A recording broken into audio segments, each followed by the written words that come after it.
Income है अभी YouTube, Instagram, Facebook, मेरा job, what ever I am doing in my life. तो मेरी इनकम एटलीस्ट पर मंथ होगी 2 iPhones of 14 Pro Max। Okay,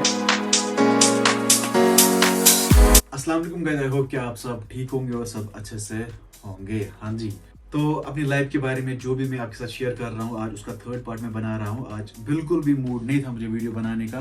रात भर मैं नाइट ड्यूटी दे रहा था सुबह 6 बजे तक, तो उस वजह से मुझे आंखों में बहुत ज़्यादा दर्द है, नींद भी आ रही है। तो मैंने सोचा नहीं, बहुत लोग मुझे मैसेज कर रहे थे इंस्टाग्राम पे भी और यूट्यूब पे भी, बोल रहे थे आपने नया पार्ट क्यों नहीं बनाया। They are eagerly waiting for next part. तो फिलहाल मैंने सोचा 10 मिनट का नेक्स्ट पार्ट बनाता हूँ जल्दी जल्दी से। उसके बाद मुझे व्लॉग भी स्टार्ट करना है क्योंकि मुझे कहीं जाना है। तो फिलहाल हम आगे बढ़ते हैं। हम पहुंचे थे लास्ट टाइम, हम पहुंचे थे, कहाँ पहुंचे थे, हाँ, एडमिट कार्ड हम लोगों ने डाउनलोड करके लाया। मैंने अपनी मम्मा को भेजा था एडमिट कार्ड डाउनलोड करने, मिनी सेक्रेटरीट गांधरबल। तो उसने एडमिट कार्ड डाउनलोड करके लाया, लेकिन अब मसला था ट्रांसपोर्ट का, क्योंकि ट्रैफिक सारा ठप था उन दिनों। और क्योंकि गवर्नमेंट ने एक अच्छा कदम उठाया, उन लोगों ने बसेस अरेंज की, जो भी नीट एस्पिरेंट्स थे उनके लिए उन लोगों ने बसेस अरेंज की from tehsil office to different centres. तो तहसील ऑफिस पहुंचा मैं, वहाँ पे सब लोग आए थे और बसेस वहाँ पे रेडी थी। तो हम लोग चल पड़े नीट देने। तो उन दिनों मेरा सेंटर था एसपी कॉलेज श्रीनगर। लेकिन मेरे साथ कोई भी अपना बंदा नहीं था, अपना कोई क्लासमेट नहीं था, अपना कोई फ्रेंड नहीं था। उनके पता नहीं कहाँ कहाँ सेंटर्स थे।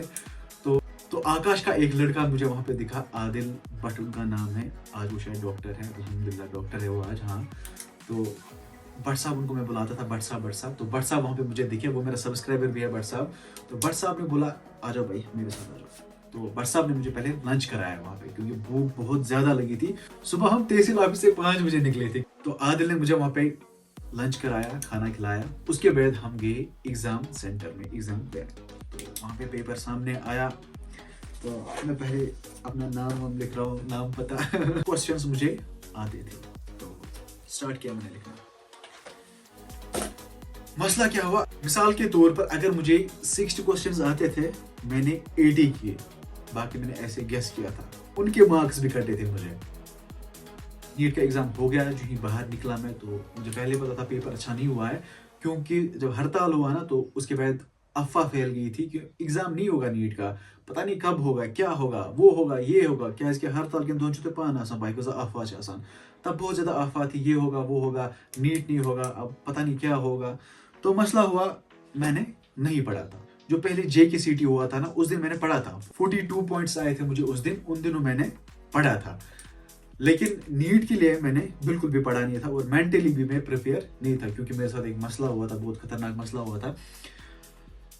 सबके साथ जो होता, कैसे बताऊं मैं वीडियो में लड़की का चक्कर बाबू भैया, लड़की का टीन एज में ये सारे मसले होते हैं। वो लड़की का चक्कर क्या था, क्या बकवास था उन दिनों, वो भी नहीं रहा, फिर वो भी नहीं रहा लाइफ में। फिर इतनी चेंज आ गई लाइफ में। तो उन दिनों मेरे साथ ये मसला भी हुआ था, मेंटली डिस्टर्ब था मैं, मतलब पढ़ा भी नहीं था, किताबें भी नहीं खोली थी। वो जो आकाश के मॉड्यूल्स थे वो ऐसे ही पढ़े थे, पता नहीं कहाँ पे पढ़े हुए थे। और हाँ, जो मैं लड़की का मसला बता रहा हूँ ना, इससे मेरी स्टडीज इतनी इफेक्ट हो गई ना, इतनी ज्यादा इफेक्ट हो गई ना, अल्लाह की कसम, बहुत ही ज्यादा। अगर मैं घर आता था ना तो मुझे घर में भी सुकून नहीं मिलता था, बैठने का सुकून भी नहीं मिलता था। ऊपर से फोन भी बंद थे, वो भी बंद था, ये भी बंद था। तो इससे भी मेरी लाइफ में बहुत उतार चढ़ाव आ गए। उन दिनों 2016 की बात कर रहा हूँ मैं, उन दिनों इतनी उतार चढ़ाव आए मुझे इस वजह से, ये लड़की की वजह से। ये लड़की का सिस्टम जो होता है ना, ये आपकी लाइफ को तबाह कर देता है। जब आप पढ़ाई कर रहे होते हो, जब आप किसी एग्जाम के लिए प्रिपेयर कर रहे होते हो, तो ये सारा सिस्टम अगर उस टाइम हुआ ना तो सारा कुछ फिनिश हो जाता है। मेरी नसीहत एक ही रहेगी आपके लिए, जितना मुझे एक्सपीरियंस है, मैं कोई मोटिवेशनल स्पीकर नहीं हूँ यहाँ पे, या लोग बोल रहे होंगे ये क्या है, मैं एडवाइस दे रहा है, वो नहीं करो, ये नहीं करो। मैं अपनी राय बता रहा हूँ, जो मैंने एक्सपीरियंस किया है। तो मेरी एक राय मानना, अगर आप किसी एग्जाम के लिए प्रिपेयर कर रहे हो, कोई भी कॉम्पिटेटिव एग्जाम होगा, तो उन दिनों अपना मोबाइल फोन, अगर आप मोबाइल फोन से पढ़ाई कर रहे हो आजकल तो ठीक है, बाकी सोशल मीडिया से आप डिस्टेंस बना लो, कुछ महीनों की बात है। या अगर किसी के साथ फोन राब्ता है, उनका कनेक्शन है, तो भाई बंद करो, कुछ मंथ्स के लिए वो भी बंद करो, कुछ मंथ्स के लिए, हमेशा के लिए बंद करो। मेरी सजेशन ये है कि हमेशा के लिए वो फोन कनेक्शन बंद करो, अपने करियर के ऊपर फोकस करो। ये मेरी पर्सनल सजेशन है आप लोगों के लिए, बाकी आपकी मर्जी, क्या कुछ होगा क्या नहीं होगा। तो मेरे साथ यही मसला हुआ, लड़की का चक्कर हुआ है। तो उसने भी लगभग 60% मेरी लाइफ अफेक्ट कर दी, ऊपर से हड़ताल ने भी, क्योंकि माइंड पूरा चेंज हो गया था। ऊपर से वो प्रेशर भी नहीं था कि ये प्रेशर भी नहीं था कि भाई पढ़ना है, आपको पढ़ना है, अगर नहीं पढ़ा तो मसला हो जाएगा, यही प्रेशर भी नहीं था मेरे ऊपर। छोड़ो अब ये बात, अभी हम पहुंचे थे, नीट का एग्जाम हो गया, मैं बाहर निकला सेंटर से और मुझे पता था कि मेरा नीट क्वालिफाई नहीं होगा, मेरी सिलेक्शन नहीं हो पाएगी, क्योंकि खुद अपना रिजल्ट इंसान बता देता है पहले ही। मेरे शाहिद था, आबिद था, सजाद खान था, सुहेल था, बहुत सारी। तो उन दिनों हमें फिर 12 बजे निशात से छोड़ा, फिर हम लगभग 1-1:30 बजे पहुंचे थे करनल। तो जब हम घर पहुंचे तो घर वालों ने बोला पेपर ऐसा कैसा हुआ, मैंने बोला पेपर ठीक नहीं हुआ, क्योंकि उनको भी पता था इसने पढ़ा नहीं था, ठीक है। तो मैंने अपनी प्राइवेसी बराबर रखी थी, मुझे पता था कुछ ना कुछ मसला होने वाला है, तो मैंने रिस्क नहीं लिया। तो नीट का पेपर खराब हो गया, रिजल्ट्स भी निकले, सिलेक्शन नहीं हो पाई। मैंने ये भी नहीं सोचा कि मैं सेकंड चांस दूं या और पढ़ूं, मेहनत करूं, नया अटेम्प्ट दूं, अगले साल आ जाऊं फिर से नीट देने, लेकिन मैंने ये नहीं सोचा था। बस इतना मुझे दिमाग में था, अब कुछ और करना है, नीट को भला मारो भाई, मुझसे नहीं हो पाएगा। इंसान भूल ख्याल आसान, इंसान सोच रहा है कि मुझसे नहीं हो पाएगा, भाई हो पाएगा, अल्लाह की कसम बता रहा हूँ, हो पाएगा। तो मेरी नीट की बात दिमाग से निकाल दी। तो टाइम आया, अब कॉलेज का एग्जाम था, गवर्नमेंट डिग्री कॉलेज। तो मुझे फ्रेंड कॉल कर रहे थे कि भाई एग्जाम है, आप आ जाओ एग्जाम देने, वो ये सब लटरम शटरम। तो मैं गया एग्जाम देने। तो वहाँ पे मुझे जियोग्राफी सर पूछ रहे हैं, बेटा आप क्या करने आए हो? मैंने बोला सर मेरा वाइवा है। बता रहे वाइवा है, आप किस सेमेस्टर में हो, आपने कब एडमिशन किया था? क्योंकि मैं कभी कॉलेज नहीं गया था, बिल्कुल भी इंटरेस्ट नहीं था कि मैं कॉलेज जाऊँ कश्मीर में, क्योंकि उन दिनों सबको पता थी कि आज ठीक पगह हड़ताल, ग्रेजुएशन का सब 5 दिन कंप्लीट के साथ। तो मैंने सर को बोला सर आप वाइवा लीजिए, बाकी देखेंगे, अगर मैं पास हुआ तो ठीक, नहीं हुआ तो वो भी ठीक। तो सर ने मुझे पहला क्वेश्चन पूछा कि व्हाट इज जियोग्राफी, क्या होता है जियोग्राफी, क्या होता है? तो मैंने उसको उर्दू में वहाँ पे जवाब दिया था, जियो मीन्स ज़मीन और ग्राफी मीन्स नक्शा, ज़मीन का नक्शा एक्स्ट्रा। तो और भी क्वेश्चंस किए थे उसने मुझे, पता नहीं कुछ डिफरेंट टाइप्स ऑफ सॉइल्स कौन सी होती है, बहुत सारे क्वेश्चंस किए थे, लगभग 80% मैंने उसको जवाब वहाँ पे दिया था। तो हो गया वाइवा। उसके बाद थ्योरी का एग्जाम था लेकिन वहाँ पे सारे ऑब्जेक्टिव्स आते थे, सब्जेक्टिव क्वेश्चन कोई भी नहीं आता था। तो ऑब्जेक्टिव्स वहाँ पे 40 के 50 आते थे, मुझे आज याद नहीं है कॉलेज में उन दिनों।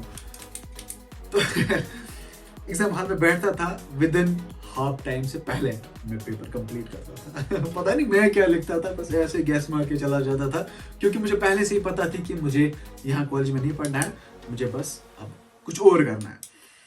यहाँ पे एक बात भी और शेयर करूंगा, मैंने नीट और JKCT के अलावा कोई भी एग्जाम फेस नहीं किया है यहाँ पे, वरना पैरामेडिकल का भी एग्जाम होता है, नर्सिंग का भी एग्जाम होता है, स्क्वास्ट का एग्जाम होता है, बहुत सारी फील्ड्स है जिनका यहाँ पे एग्जाम होता है।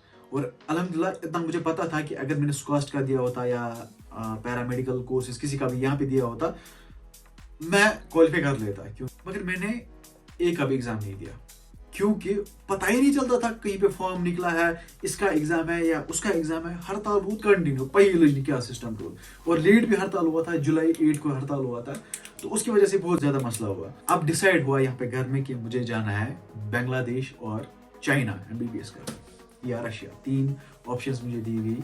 सोच रहा था कि मैं चाइना जाऊँ MBBS करने, क्योंकि ने बोला आप जाओ पढ़ाई करो, MBBS करो, तो पैसों की फिक्र आप नहीं करना। तो अल्हम्दुलिल्लाह पैसों का मसला कुछ भी नहीं था हमारे घर में, क्योंकि पैसे मुझे प्रोवाइड करते थे घर वाले। शुक्र अल्लाह का, सारा कुछ ठीक ठाक है हमारे घर में, मैं मैनेज कर सकता था, मैं आउट ऑफ कंट्री जा सकता था MBBS करने। तो भाई मैं कंसल्टेंट के पास चला गया, क्योंकि मुझे खुद सारा कुछ करना पड़ता था, पापा को इस बारे में नॉलेज नहीं थी, और मेरा कोई बड़ा भाई भी नहीं है और बड़ी बहन भी नहीं है जिसको इस बारे में नॉलेज होगी। तो मैं कंसल्टेंट के पास चला गया, कंसल्टेंट ने मुझे बोला भाई आप चाइना जाओगे, बांग्लादेश जाओगे, कहाँ जाओगे बताओ। मैंने उसको 2 ऑप्शंस दिए, या तो चाइना या तो बांग्लादेश। तो उसने मुझे बताया आप कुछ फी जमा कराओ, पहले कुछ रजिस्ट्रेशन एक्स्ट्रा करनी थी वहाँ पे, तो मैंने उसको कुछ फी वहीं पे दिया था। तो दिनों के बाद उसने मुझे कॉल किया था आप यहाँ पे आ जाओ, कुछ डॉक्यूमेंट साथ लेके आना, तो हम यहीं पे बात करेंगे। तो मैं वहाँ पे चला गया, लेकिन उसने मुझे वहाँ पे बताया भाई आपको पता है 1 साल के बाद घर आना है। भाई फंस गया, ये मसला मुझे वहाँ पे आया, वरना मैंने चाइना या बांग्लादेश में MBBS किया हुआ। मैंने बोला भाई मुझे माफ करो, मुझे जाना ही नहीं है एमबीबीएस को, तही आप ही एमबीबीएस करो, और जो मैंने रजिस्ट्रेशन के लिए फी दिया है वो सुई से मतलब यार बना सा गैस नहीं चाइना बस अभी हम गए ना तो बांग्लादेश गया होता या बांग्लादेश गया होता तो आज मेरा एमबीबीएस कंप्लीट होता। लेकिन ये भी मैंने बहुत बड़ी गलती की, इसके लिए मैं आज नहीं पछता रहा हूँ, पछताने की बात नहीं है। तो अल्लाह ताला ने लिखा था, बाकी मैं अपनी क्वालिफिकेशन अपने जॉब से सहमत हूँ, अल्हम्दुलिल्लाह। मुझे क्या करना है, अब जो लिखा था अल्लाह ताला ने वो पहुंचा मेरी ओर और मैंने कबूल किया, खुशी से कबूल किया। तो मसला हुआ, मैंने उसको बोला मैं नहीं जाऊंगा, और मैंने घर वालों को भी बोला मैं नहीं जाऊंगा। देखो मुझे घर के साथ ज्यादा अटैचमेंट है, मैं व्लॉग्स बनाने के लिए भी नहीं निकलता हूँ कहीं पे, क्योंकि मुझे लगता है कि मैं बस आता है लेकिन रात और मैं नहीं जा पाऊंगा। मैं परसों 10 साल के बाद अपने ननिहाल चला गया, 10 साल के बाद, वरना अपने गाँव में मुझे ननिहाल है, दानिश के घर 10 साल के बाद, वरना मैं किसी घर नहीं जाता, क्योंकि मैं आई भाई वहाँ कहीं पता नहीं मुझे क्या है, मुझे ज्यादा अटैचमेंट अपने घर के साथ है। उसके बाद मैंने काम किया, मैंने बोला मैं नहीं जाऊंगा, अब मुझे कुछ और सोचना पड़ेगा। तो बांग्लादेश चाइना हो गया खत्म। उसके बाद मुझे एक फ्रेंड ने बोला आप पंजाब जाओ, वहाँ बहुत सारी यूनिवर्सिटीज है, वहाँ पे बहुत सारी यूनिवर्सिटीज है, आप डी फार्मा बी फार्मा या कोई बीएससी वाली डिग्री कर लो। मैंने बोला ठीक है, ये भी मसला है, मुझे ग्रेजुएशन चाहिए और क्या करना है मुझे किसी प्रोफेशनल फील्ड में ग्रेजुएट होना है, फिर मैं कोई भी कॉम्पिटिटिव एग्जाम दे सकता हूँ। तो मैंने अपने फ्रेंड नवाज के साथ डिस्कस किया कि हम जाएंगे पंजाब, वहाँ पे देखेंगे कोई अच्छी सी यूनिवर्सिटी, क्योंकि कंसल्टेंट पे हम भरोसा नहीं कर सकते। तो हम चले गए कहाँ, पंजाब। पंजाब में हम गए थे रियाद बारा यूनिवर्सिटी, CGC लाडरा खरर साइड से जो है, और गए थे हम चंडीगढ़ यूनिवर्सिटी, और गए थे हम LPU लवली प्रोफेशनल यूनिवर्सिटी, और भी 2-3 कॉलेजेस में गए थे। लेकिन लास्ट पे हम पहुंचे आदेश यूनिवर्सिटी बठिंडा पंजाब। तो वहाँ पे मैंने डिसाइड किया था पहले मैं रेडियोलॉजी में जाऊँ, तो बहुत सोच विचार के बाद मैंने वहाँ पे एडमिशन किया BSc एनेस्थीसिया में। तो चला गया मैं आदेश यूनिवर्सिटी BSc एनेस्थीसिया करने। तो फिलहाल कहानी को यहीं तक रखते हैं शायद, देखो भाई वीडियो लंबा हो जाता है, फिर मुझे अपलोडिंग में मसला हो जाता है। तो फिलहाल मैं चला गया था आदेश। बहुत सारे लोग मुझे ये पूछ रहे हैं कि अभी आपकी क्वालिफिकेशन क्या है, अभी प्रेजेंट में आप क्या कर रहे हो। तो मैंने MSc किया हुआ है एनेस्थीसिया में,